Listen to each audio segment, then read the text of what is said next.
สบายดีพี่น้องกับทักทายสบายดีสวัสดีFCทุกคนเด้อพี่น้องเอ้ยยินดีต้อนรับเข้าสู่ช่องน้องอันอินดีเนาะวันนี้น้องอันสิมาปลูกผักพี่น้องซื้อในผักมานะซื้อเมล็ดผักในผักมาโอ้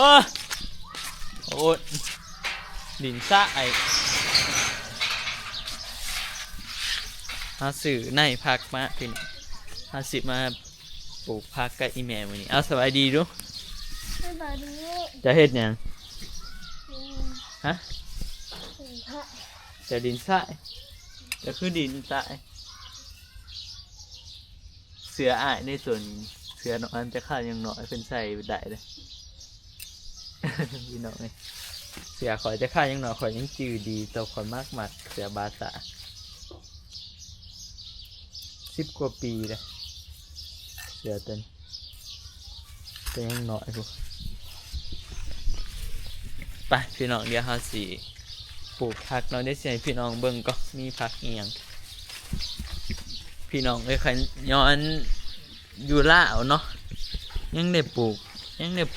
ผักของไทยนะพี่น้องขนาดผักเนาะก็ยังแบบก็ยังนำเข้ามาจากไทยนะจักซ้ำใดเด้พี่น้องเอ้ยอยู่บ้านเฮาก็ดีที่ดึกนะแบบบ่ได้ใส่อันนี้ของประเทศตัวเองนะบ่ได้ใส่อันนี้ประเทศตัวเองใส่ของไทยนะนี่พี่น้องผักเนาะภาษาไทยเขียนผักจากไทยบ่ได้ของลาวเฮาเองนะพี่น้องขนาดผักเบิ่งติเนาะเพราะว่าคนลาวหั่นนิยมใส่ของไทยเนาะแบบความว่านิยมมันเกือบว่า 90% ผมมั้งพี่น้อง8-90% เป็นของไทยเบิดเนาะส่วนหลายนะที่เห็นตามท้องตลาดน่ะมันเป็นผักนำเข้าผักว่ะของใส่ทุกอย่างนะพี่น้องเป็นเครื่องใส่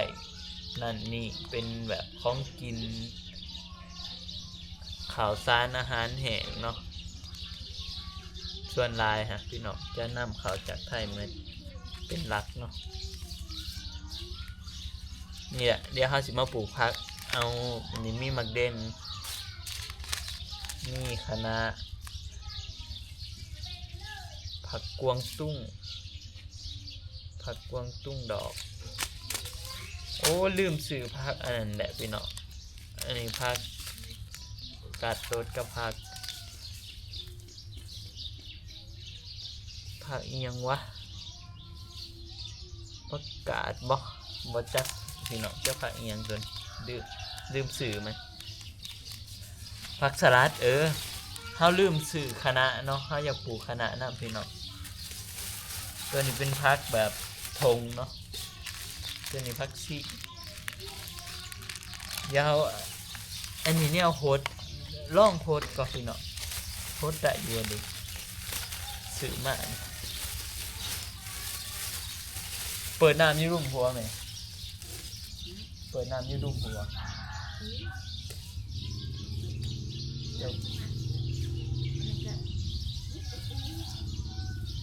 เดี๋ยวสิ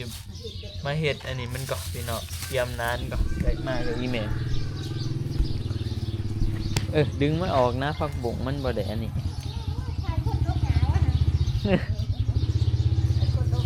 สบายดีไหมจะมาเห็ดสวนกับหลานนี่จะไปเห็ดสวนก่อนปลูกผักเดี๋ยวน้องอันสิขุดเนาะพี่น้องขุดแล้วก็เอาอันนั้นออกขุดแล้วก็เห็ดดินมันคุ้นขึ้นมาจังหน่อยเนาะปลูกอยู่นี่แหละพี่น้องอันนี้ก็สิงไข่อันนี้ผักขาอันนี้เป็นเพื่อนปลูกอยู่เพื่อนบ๊อบบี้เนาะสวนเพื่อนบ๊อบบี้อะไรเนี่ยอันนี้ยังอยู่เฮ้ยขอว่ามันหัวเส้นหัวเนาะของเถาอดโอ้จะน้อยสงกรานต์จะน้อยกับหอดย่ำสงกรานต์ได้ดินน้ำได้บ่นี่อันนี้เพื่อนบ๊อบบี้พี่น้องนี่ไปเดี๋ยวเราสิขุดนานพักก่อนพี่น้องข้าวหนึ่ง จังพี่น้องจะมาเบิ่งอีกขอบหนึ่งเนาะนี่พี่น้องเอ้ยเรากำลังเห็ดนานแล้วเนาะขุดนานน้องอันขุด2 นานเนาะเดี๋ยวน้องอันสิเอาไม้ปอกมันปอกนี่สิแล้วก็เอาดินทมลงพี่น้องดินดันลงนี่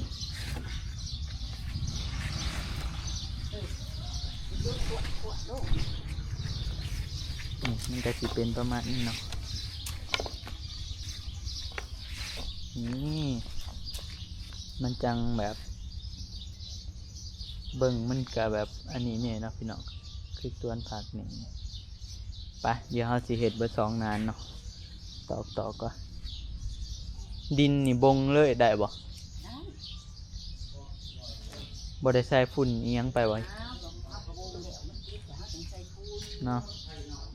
ไปพี่น้องเดี๋ยวน้องอันเฮ็ดพี่น้องตอนนี้เราก็เฮ็ดเรียบร้อยแล้วเนาะนี่เฮ็ด2 นานไว้เนาะพี่น้องเดี๋ยวมื้ออื่นท่านจังสิมาบ้านพี่น้องมื้อนี้มันค่ำแล้วเนาะมื้ออื่นสิพาอีแม่นี่มากับอีแม่อีกมาบ้านมาบงมาบ้าน ขับเลย นี่มันค่ คนอื่นจังบ้าน ำเป็นจะได้ดิพี่น้องน้องอันเฮ็ด2 นานเนาะปลูกผักไว้กินเดี๋ยวสิเฮ็ดอีกพี่น้องมื้อนี้มันค่ำก็เลยเฮ็ดแต่2 นานก่อนเนาะเดี๋ยวสิเฮ็ดอีกเบิดนะเฮ็ดเปลือกนี้เรื่องนี้มื้ออื่นมาปลูกแต่เช้าเนาะ ง่ายๆได้ก็ได้ มาตอนเช้าซะมื้ออื่นไปพี่น้องเดี๋ยวมาทาเบิ่งอีกมื้ออื่นพุ่นแหละเดี๋ยวเฮาสิมาเฮ็ดต่ออีกเนาะ บ่ได้บ้าน มื้อนี้หาก็เฮ็ดนานแล้วเดี๋ยวมื้ออื่นเนาะมาเฮ็ดอีกพี่น้องมาใหม่ไปเดี๋ยวเฮาก็สิเมื่อเพื่อนก่อนพี่น้องหาถ่ายคลิปอีกก่อนไปเดี๋ยวถ้าเจอกันมื้ออื่นเด้อพี่น้องสบายดีเด้อพี่น้องสบายดียามเช้าๆอีกเทื่อนึงเนาะก็ต่อคลิปมื้อวานนี่หั่นแหละพี่น้องมื้อนี้เฮาสิมาปลูกพี่น้องมาหว่านในผักมาหว่านอ่ะดินเนี้ยฮะจักถุงอิหยังอย่าดินเหลืองๆหาทิมต่อจากมื้อวานนี้พี่น้องเฮาสิมาปลูกผักเนาะก็เฮาก็มาเฮ็ดนานเพิ่มพี่น้องเฮ็ดนานเพิ่มแล้วก็แปลงนานต้องเฮ็ดบ้านนี้ให้มันอันเฮ็ดอีก2 นานเฮาสิมาหว่านมาบ่งผักเนาะเดี๋ยวเฮาสิไปบ้านพี่น้องนี่แหละบ้านอยู่นานนี่ซะตัวนี้เด้มนถึกแดดอยู่อยากมันบ่ถึกแดดอันนี้ บ่เฮ็ดดอกบัดฮดน้ำให้มันก็อันนี้ทางมัน ก็นี่ โอ้ เด้ สิเฮ็ดเป็นแค่บ่ เสียดเป็นแถวแล้วก็ผัก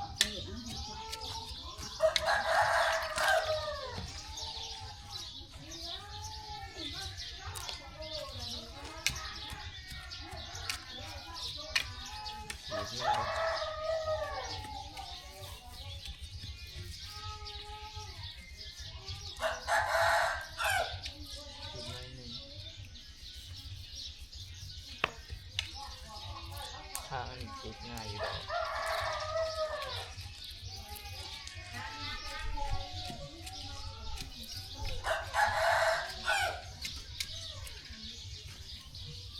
บ้านเราได้ดีขอคือจะบ่ไปน้ำค่ะ แล้วมันจะกดมันจะเอามันจะปลูกต่างที่ต้อง ก็สิต้นนี้ลูก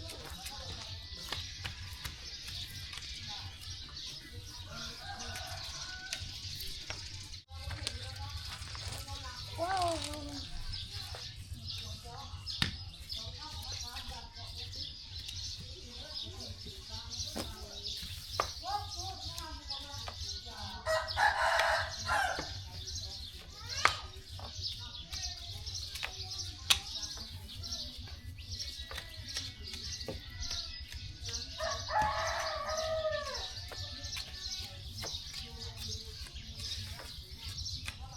นี่ครับหอมปอกพี่น้อง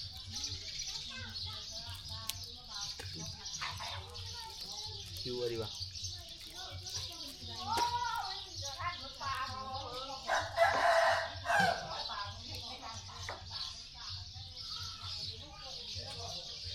บ่ได้แช่น้ำก่อนบ่แม่ มันแค่เลย ไปดูกันแล้วจะให้มึงกินไปไปแดงไปดูปุ๊บ บ่หนาเขาบ่ได้แช่ครึ่งวันนะ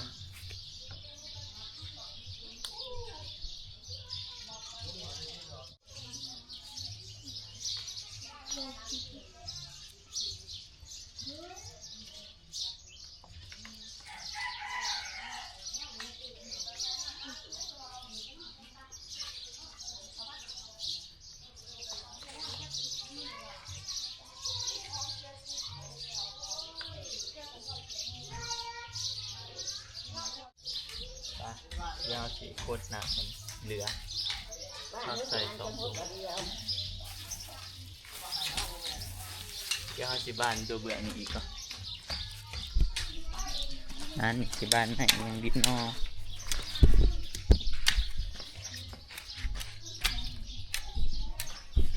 บ้านเกินเอามาสิละไม่ฝากมาพี่บ้านน้ำใหม่มามาพี่ฝึกมาออกกล่องกันนะพี่ จะขาดดอกก่อนเลยจังหวัดจะขาดขึ้นขึ้น นี่พี่น้องนะครับเนาะสิบ้านก่อนแม่ว่าการดอกก่อนอุปกรณ์ดอกขึ้นให้หลายแถวบ่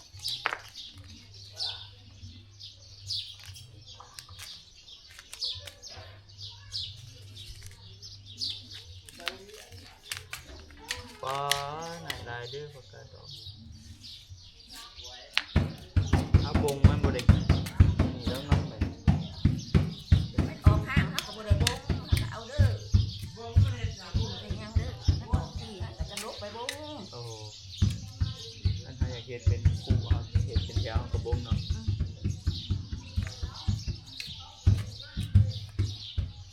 บ้านนู้นเลยเนาะตัวนี้ งานน้องเด้อมันออกที่เขากับป้าไปลูกมันออกที่ได้เขาก็ลบไปบ่ เดี๋ยวหาสิบ้านก่อนพี่น้อง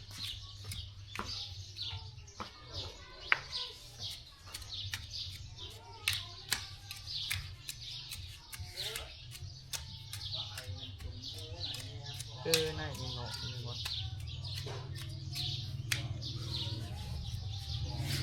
บ้านเบิดทงหมดเลย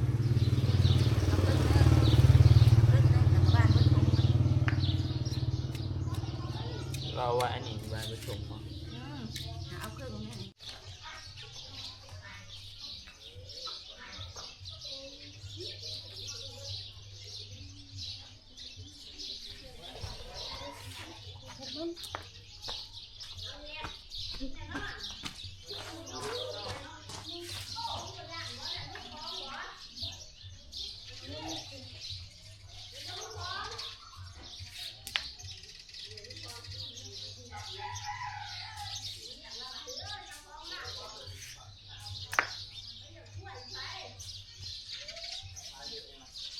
คนทำบ้านทีไรเบียมันจะสีโนทำบ้านทำเนเบียมันจะสีใหญ่เนสิไม่น้อยเนาะ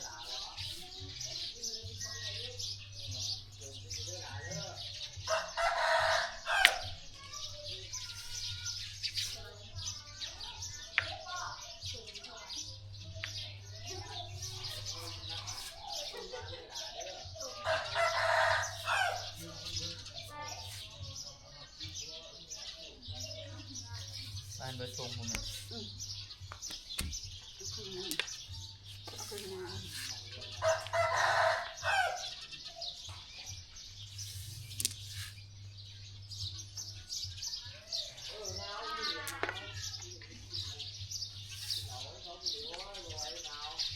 ยังพักคณะโพลิซีอย่างนี้ก็นี่เบิดไปเลยทงหนึ่งพี่บ้านแล้วแหละทงหนึ่ง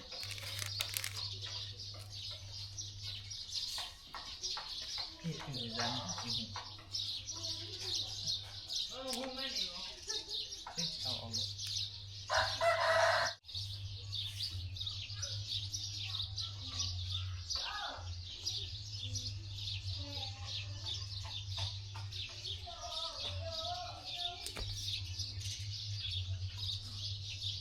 เวลาเห็นเนี่ยเห็น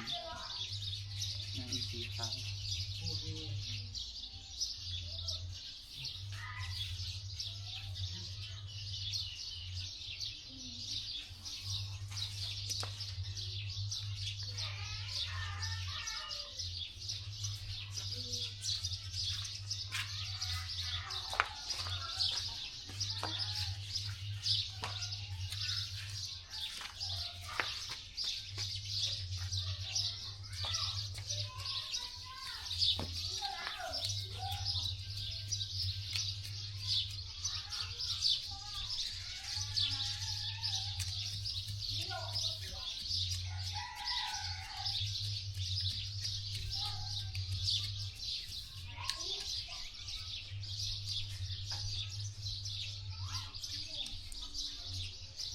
วงการอันนี้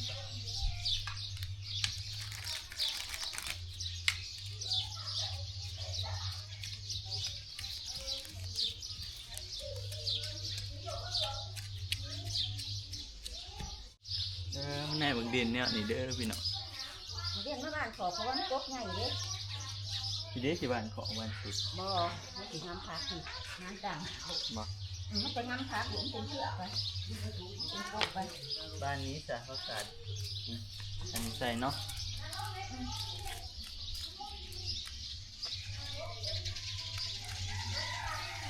แล้วเขาสิบ้านประกาศตัวนี้พี่น้องประกาศทันส่ง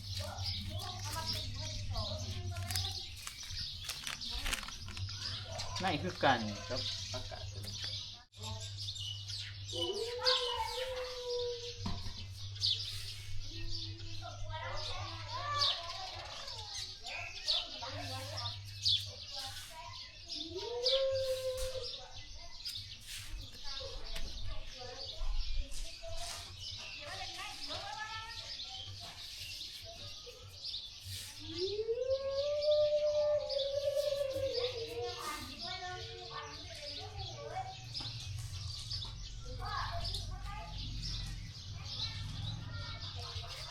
เดี๋ยวกระปุกไหลลงเอามาขึ้น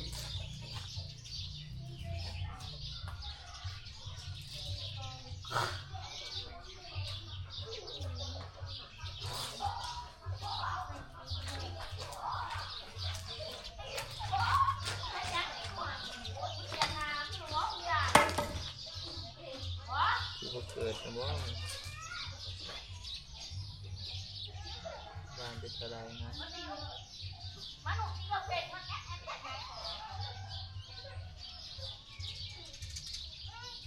โดยท่านก็ชี้งานไปปลูกบนอื่นนับพี่น้อง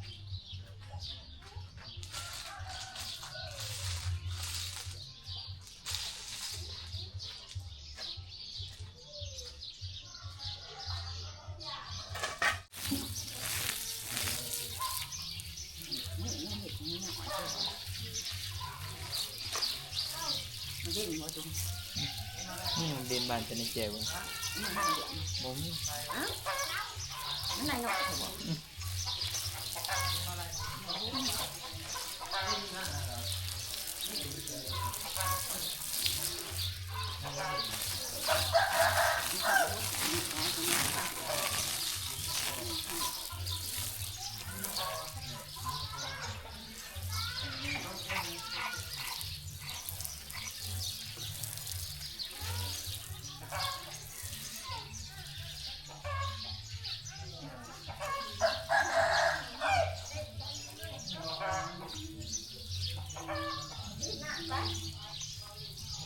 เกิน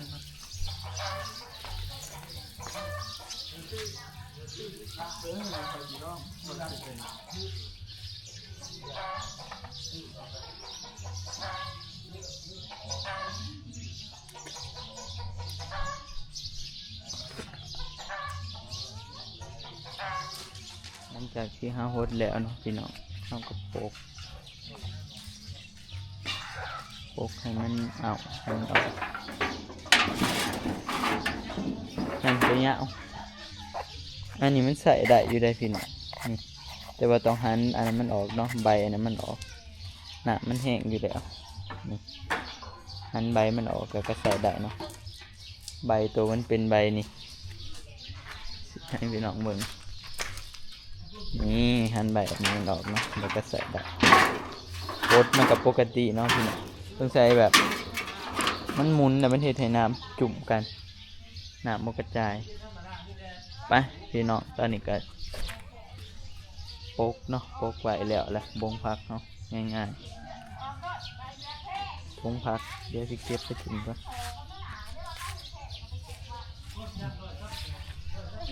นี่พี่น้องมีแต่นานนะว่ามีพักบงใส่เนาะถ้าถาปลูกมงพักบานใส่ปลูกไว้เวิดท้องนานตัวนี้ก็หมากเด่นตัวน้อยหนึ่งไปพี่น้องแล้วแหละบงพักมือนี้เนาะ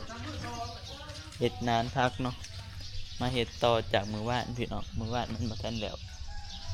มือนี้ก็มาเห็ดต่อเนาะยังอันนั้นสลัดยังขนาพี่น้องมันสลัดยังพักขนาเนาะพี่น้องอันจะปลูกขนาแล้วก็จะน้อยก็สิปลูกทั่วใบเดี๋ยวทั่วตัวนั้นก็เบิดได้ทั่วรอบตัวอีกเนี่ยปลูกเตรียมก็เบิดก็สิปลูกไม่ไหวไม่เนาะ เนาะอันนี้ก็เห็นเด้อ น้อย ขาดถึงไปชัดเลยสิน้อยว่าอยากห้ามเตียงออกมาเงาะอยู่นี่บัดมาสวนมาอยู่อย่างนั้นน่ะ น้อยยังไป นี่ค่ะ